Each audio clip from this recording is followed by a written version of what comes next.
কথা আজকের গল্পে আমরা শুরুতেই দেখতে পাবো প্রমিত কথা নার্সারিতে আগুন লাগিয়ে দেয়, আর এদিকে ঘরের মধ্যে কথা আর অগ্নি তাদের নিজেদের মধ্যে সময় কাটাচ্ছে। এরপর কথা দেখতে পেল যে বাইরে আগুন, আর অগ্নিকে বলছে পাচক মশাই আগুন। এরপর অগ্নি বলছে হ্যাঁ। এরপর অগ্নি পেছন দিকে তাকিয়ে দেখে আগুন লেগে আছে। তারপর অগ্নি বলছে এই কি, আগুন লেগে গেছে কি করে? এরপর অগ্নি আর কথা গার্ডেনে গিয়ে দেখে কে জানি তাদের পুরো গাছগুলোতে আগুন লাগিয়ে দিয়েছে, আর সেটা দেখে অগ্নি চিৎকার করে প্রত্যয় আর ছুটকাকে ডাকছে যে তোরা এদিকে আয়। এরপর কথা বলছে পাচক মশাই আমার গাছগুলো জ্বলে যাচ্ছে। এই বলে গাছগুলোর দিকে কথা এগিয়ে আসছিল, তখন অগ্নি তাকে ধরে ফেলে যে তুই যাস না কথা। এরপর আগুন থেকে ছোটকার প্রত্যয় জল নিয়ে আগুন নিভাতে শুরু করলো। এরপর কথা দেখতে পেল যে কেউ পালিয়ে যাচ্ছে, তখন কথা পাচক মশাইকে বলে পাচক মশাই ওই দেখুন। এরপর অগ্নি বলছে কে আছে ওখানে? আর প্রত্যয়কে বলছে প্রেটি যা যা দেখ গিয়ে ওখান দিয়ে কে পালিয়ে যাচ্ছে, দেখ দেখ তাড়াতাড়ি গিয়ে দেখ। এরপর কথা অগ্নিকে বলছে ইচ্ছে করে আমার সব গাছগুলো নষ্ট করে দিল পাচক মশাই। এরপর অগ্নি বলছে সব পুড়িয়ে দিল এরকম ভাবে, তাহলে ওরা জানতো যে আমরা এই বাড়িতেই টনিকটা তৈরি করছি। এরপর ছুটকা বলছে কিন্তু এটা তো অ্যালার্টমেন্ট, আমাদেরকে তো আরো সাবধানে থাকতে হবে। অগ্নি আমাদের দায়িত্ব কিন্তু আরো বেড়ে গেল। কথা ভেবেছিল এই নার্সারির গাছগুলো দিয়ে সব বানাবে, এখন এত অথেন্টিক গাছ জিনিসপত্র পাবে কোথায় থেকে বলতো? এরপর কথা বলছে ছুটকা আমাদের তো 7 দিনের মধ্যে টনিকটা বানাতেই হবে। কথার মুখে এই কথাটা শুনে ছোটকা বলছে আরে সিকিউরিটি কোথায় গেল? এরপর অগ্নি বলছে সিরিয়াসলি? এরপর ছোটকা বলছে ওর তো এখানে থাকার কথা। এরপর অগ্নি চিৎকার করে বলছে ডাক তো সিকিউরিটিকে কোথায়। এরপর কথা কাঁদতে কাঁদতে মাটিতে বসে পড়লো, আর অগ্নিকে বলছে পাচক মশাই এই গাছটার অনেক গুণ, রোগ প্রতিরোধের ক্ষমতা অনেক বেশি, এরা তো ক্ষতিগ্রস্ত হয়ে গেল পাচক মশাই। এরপর অগ্নি জুনিকে বলছে এই গাছটা এখানে পাওয়া যাবে না? এরপর জুনি বলছে না অগ্নিদা, এটা তো অনেক দূর থেকে এনেছিল। এরপর কথা কান্নাকাটি করে অগ্নিকে বলছে এখানে পাওয়া যায় না পাচক মশাই, শুধু পাহাড়ে পাওয়া যায়। আমি ভেবেছিলাম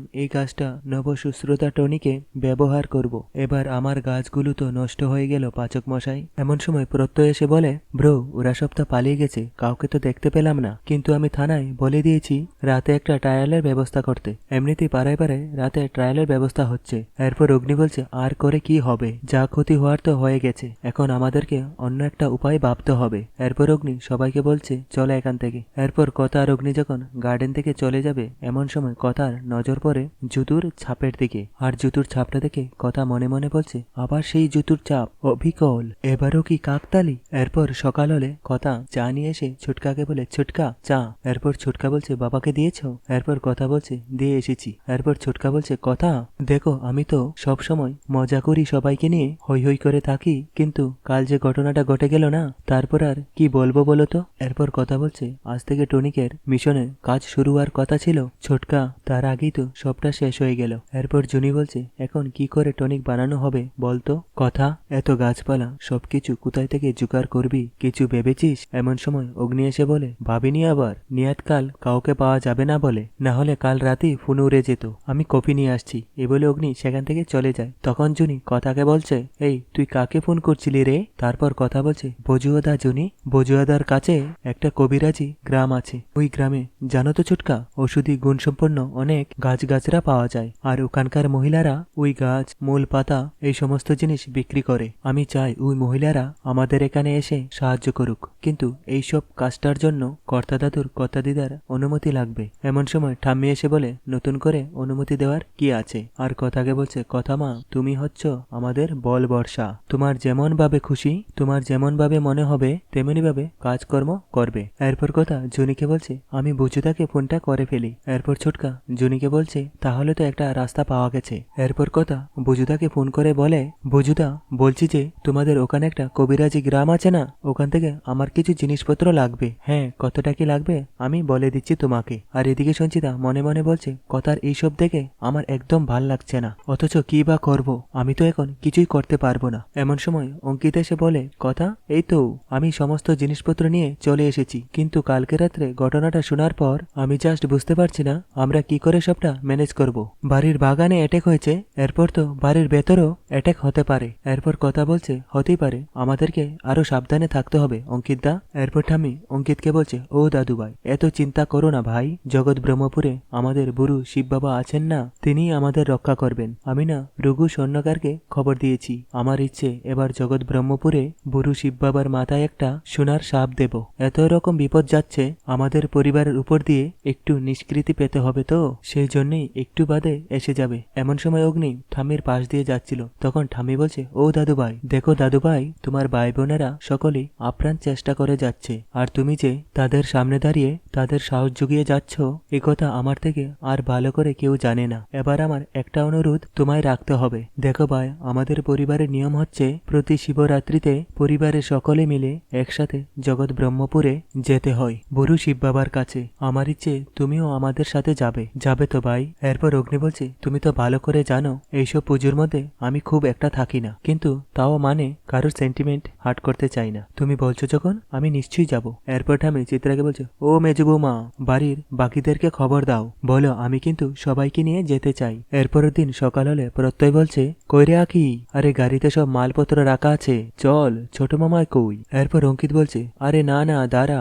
এখনো তো সোনার সাপটা এসে পৌঁছয়নি, কি বেরোবো বলতো?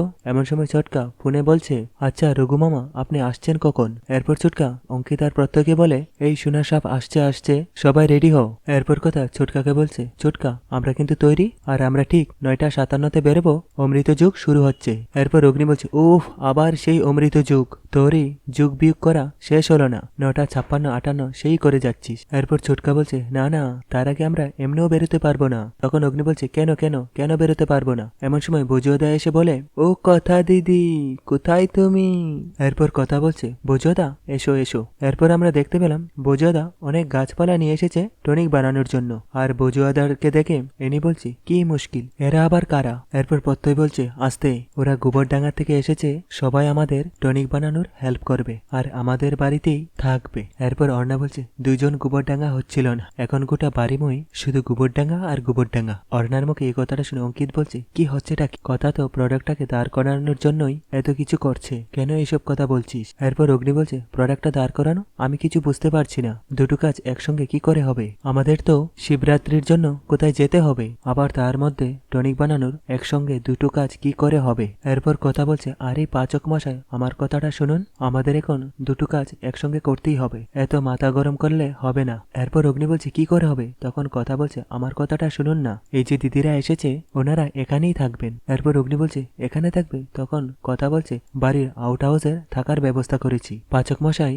আমাদের টনিক বানানোর জন্য ওরা সাহায্য করবে। এমন সময় স্বর্ণকার এসে বলে, মা জননী। তখন ঠাম্মি বলছে, এই তো আসুন আসুন। এরপর স্বর্ণকার বলছে, এই দেখুন আপনার মানত করা সাপ। সাপটা দেখে ঠাম্মি বলছে, বাহ, একেবারে আমার মনের মতন হয়েছে, জয় বাবা ভোলানাথের জয়। এরপর স্বর্ণকার বলছে, তাহলে আমি আসি মাসিমণি। এই বলে স্বর্ণকার সেখান থেকে চলে যায়। এরপর ছোটকা বলছে, আচ্ছা তাহলে আমাদেরকে তো এখনই বেরোতে হবে। এরপর অগ্নি বলছে, হ্যাঁ চল, দেরি হয়ে যাচ্ছে তো, বুঝতে পারছিস না? এরপর ঠাম্মি বলছে, দাঁড়াও দাঁড়াও, আমার একটা কাজ বাকি আছে, 1 মিনিট। আর কথাকে ডাকছে, ও কথা মা, শুনো শুনো শুনো শুনো, আমি চাই এই পরিবারের বড় বউ হিসাবে পরিবারের মঙ্গলের জন্য এই সাপ বুড়ো শিব বাবার গলায় তুমি পরিয়ে দেবে। আর এদিকে প্রমিত ফোনে বলছে, মণি মুক্ত দামি পাথর বসানো, what, 5 crore, okay deal done. আর এদিকে সবাই এসে পৌঁছয় জগৎ ব্রহ্মপুরে বুড়ো শিব বাবার মন্দিরে। এরপর ঠাম্মি বলছে, সত্যি বাবার থানে এলে না মনটা একেবারে ভরে যায় না? কি পবিত্র লাগে নিজেদের, তাই না? জয় বাবা নন্দীশ্বর। এরপর নুপুর বলছে, আমরা কতদিন পরে এলাম না মা? এরপর ঠাম্মি বলছে, তাই তো। আর বলছে, কোথায় গেল অগ্নিদাদু ভাই? কথা মাকে সাবধানে নিয়ে এসো, কিন্তু হ্যাঁ আমরা ওই নন্দীশ্বরের থানার দিকে যাচ্ছি, সাবধানে এসো। এই বলে ঠাম্মিরা নন্দীশ্বরের থানের দিকে চলে গেল। এরপর ছোটকা অগ্নিকে বলছে, অগ্নি অগ্নি তুই কথার সাথে সাথে যা, মা সবার মঙ্গল কামনার জন্য এই সাপ মানত করেছে, বুঝতে পেরেছিস? আমাদের যে অভিজ্ঞতা আগে, এখন যদি কোনো দুর্ঘটনা ঘটে না তখন কিন্তু বড়দের সামলানো যাবে না, ওদের মনোবল ভেঙে যাবে। না না, তুই সাথে সাথে যা। এরপর কথা আগের বারের কথা মনে পড়ে যায়। তখন ছোটকাকে বলছে, না না ছোটকা, এরকম কথা তুমি মুখেও এনো না, কর্তা দিদার মানত করা সোনার সাপ বাবা নন্দীশ্বর কোন অনর্থ হতে দেবেন না, দেখো। এরপর অগ্নি বলছে, ঠিক আছে চল আয়। আর এদিকে নীলাদ্রি প্রিয়াকে বলছে, ঠাকুরের কাছে প্রার্থনা করুন যাতে আপনি ভালো থাকতে পারেন, আর যদি মনে হয় ফিরে গিয়ে আমাকে বলবেন, আমি আপনার আলাদা থাকার ব্যবস্থা করব। এরপর প্রিয়া বলছে, যতই উনি মুখে এরকম বলুক না কেন, আসলে উনি আমাকে ছাড়া কিছুই ভাবতেই পারেন না, বলছেন আলাদা থাকতে, কিন্তু নিজে পারবেন? এরপর নীলাদ্রি বলছে, অনেক হয়েছে রেডিও দিদিমণি, আমি কিছুতেই আর আপনার কাছে নিজে থেকে যাব না, এবার ইচ্ছে হলে যদি বুঝতে পারেন তাহলে আপনি আসবেন আমার কাছে, এবার হলে উল্টোটা হবে, নইলে নয়। এই বলে নীলাদ্রি সেখান থেকে চলে যায়। এরপর ঠাম্মি ঠাকুর মশাইকে বলছে, ও ঠাকুর মশাই, এই দেখুন আমরা সবাই এসে গেছি, আমার পরিবারের মোটামুটি সবাই হাজির। এরপর ঠাকুরমশাই বলছে, খুব ভালো করেছেন, ঠিক সময় এসেছেন। এখনই শুরু হবে বাবার মাথায় প্রথম প্রহরের জল ডালা। এরপর ঠামি বলছে, তবে ঠাকুরমশাই আগে একটা কাজ আছে, মানে আমার বড় নাত বৌমা ঠাকুরের চরণে একটা জিনিস দেবে। আমার একটা মানত আছে, আমাদের পরিবারের বহু পুরনো ঐতিহ্যশালী সোনা দিয়ে তৈরি একটা সাপ বাবার চরণে দেব। এরপর ঠাকুরমশাই বলছে, আমি সব জানি মা, আমাকে সব বলা আছে, আপনি নিয়ে আসতে বলুন। এরপর সঞ্চিতা মনে মনে বলছে, যত সব নাটক হচ্ছে এখানে, কিন্তু আমি কিছুতেই বুঝতে পারছি না কে যে এত বড় বড় স্টেপ নিচ্ছে, সেটাই তো আমি কিছুতেই ধরতে পারছি না। আমাকে যেভাবেই হোক খুঁজে বের করতে হবে, কারণ তার আর আমার উদ্দেশ্য এক। এরপর ঠামি বলছে, কথা মা এসো। তখন অগ্নি বলছে, চল আমি আছি তোর সাথে, খুব দামি জিনিস তো, সাবধানে। এরপর কথা বলছে, আমি জানি পাচক মশাই, আমার হাতে অনেক বড় দায়িত্ব। এরপর অগ্নি বলছে, চিন্তা করিস না, আমি আছি তো। তো বন্ধুরা, আজকের পর্বটি এখানেই শেষ হয়ে গেল।